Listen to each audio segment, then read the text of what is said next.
Over the years, I've talked to a lot of people about downsizing, and there's one conversation that is often skipped before we talk. It's not about price, it's not about strata fees, and it's not even about which building to choose. Skipping it, though, is one of the reasons some buyers end up regretting the move. Not because they picked a wrong condo, but because they hadn't thought through what their day-to-day condo life is going to look like. This one mistake, it can end up costing you tens of thousands of dollars and multiple moves. Somebody does everything right on paper. They find a great building, solid strata, good location. 6 months later, they're questioning the decision. Not because of the condo, but because of what they gave up and all the free time they now have. If this is your first time here, I'm Mark with Condos.ca, and I've been helping people navigate the condo market for 24 years. A significant part of my business is working with people who are downsizing from a house to a condo. I've seen this transition go really well, and I've seen it go sideways. Today, I want to walk you through the lifestyle conversation some people don't have but should before they list their house for sale. When you own a house, a surprising amount of your time, it goes into taking care of it. Lawn, garden, maintenance, snow. Even if you've hired out some of that work, you're still managing it. You're thinking about it. It's part of your routine. When you move to a condo, that disappears. The strata handles it, and that's usually the point of condo living. But here's what I often hear. The people who struggle with the transition, they aren't the ones who picked the wrong building. They're the ones who hadn't thought about what they were going to do with all the time and energy that used to go into maintaining their house. And that's a conversation worth having before anything else. I worked with clients a few years back. They were in their early 60s, ready to downsize. The yard, though, had been their domain for years. Every weekend they were out there mowing, trimming, working in the garden beds. It wasn't really the work that they missed. It was the routine. They moved into a beautiful condo with a great location, and it's exactly what they'd been looking for. 3 months later, when I phoned them, I heard, "Mark, I didn't realize how much of my free time went into the yard. I've got nothing to do anymore. I'm bored." The condo was perfect, but all the extra free time, it took a while to get used to. This story, it did have a good ending though.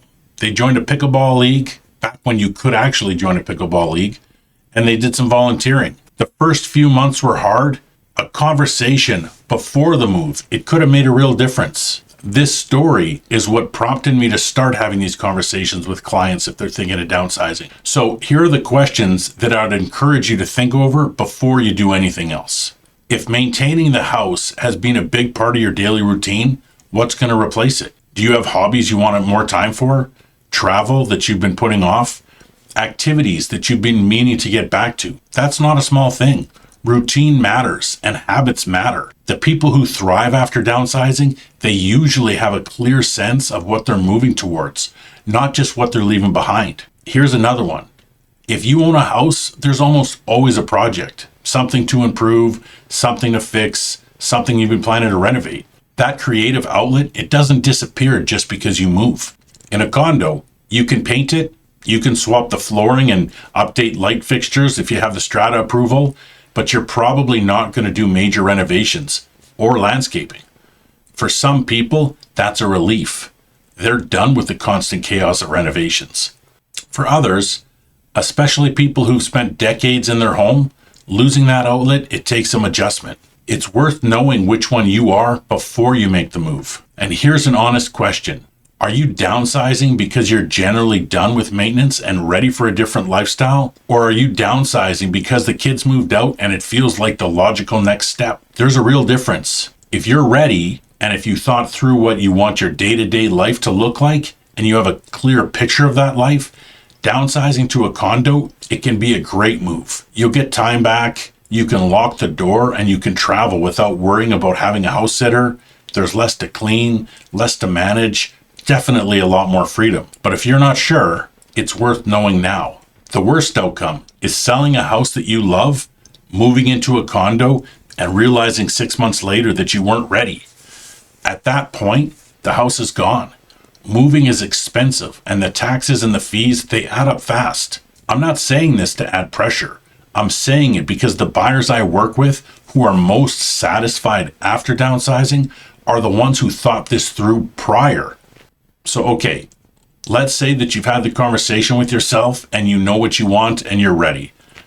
Here are a few things to think about.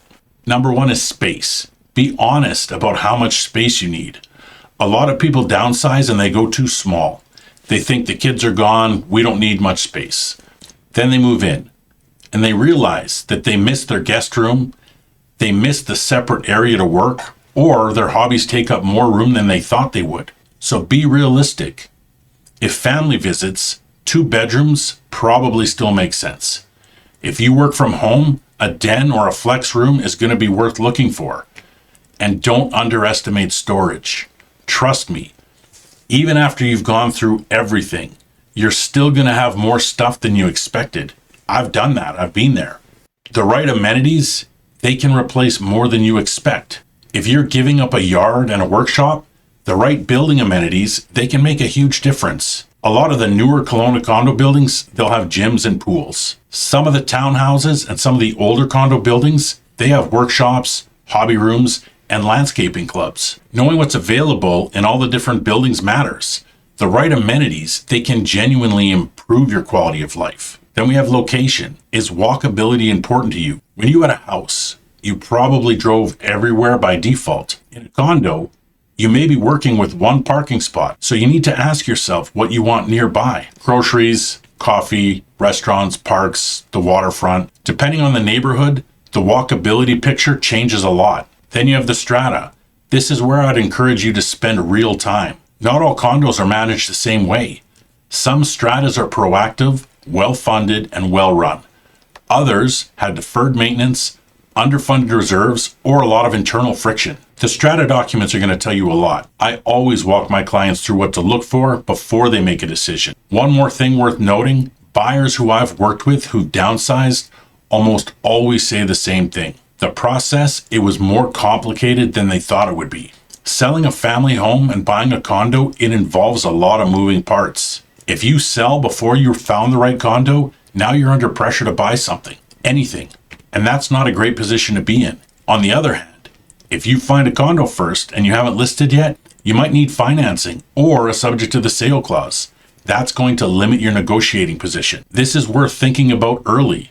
You want to put a plan together with your realtor before things start moving. Downsizing, it can be one of the best decisions that you ever make.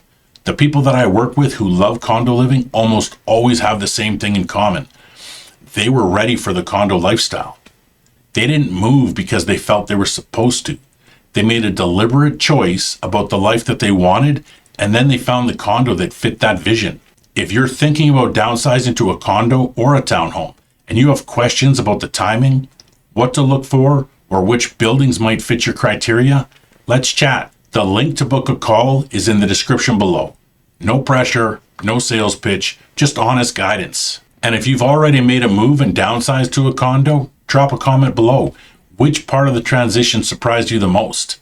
I always like to hear how it went. I'm Mark, and thanks for watching.